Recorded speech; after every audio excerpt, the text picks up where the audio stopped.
عبد الرحمن بن عابس نے بیان کیا، کہا کہ ابن عباس رضی اللہ عنہ سے پوچھا گیا کہ کیا آپ نبی کریم صلی اللہ علیہ وسلم کے ساتھ عید میں گئے ہیں؟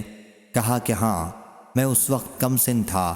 اگر آن حضرت صلی اللہ علیہ وسلم سے مجھ کو اتنا نزدیک کا رشتہ نہ ہوتا اور میں کم سن نہ ہوتا تو آپ کے ساتھ کبھی نہیں رہ سکتا تھا۔ آن حضرت صلی اللہ علیہ وسلم گھر سے نکل کر اس نشان کے پاس آئے جو کثیر بن سلط کے مکان کے پاس ہے، اور وہاں آپ نے نماز عید پڑھائی، پھر خطبہ دیا۔ انہوں نے اذان اور اقامت کا ذکر نہیں کیا۔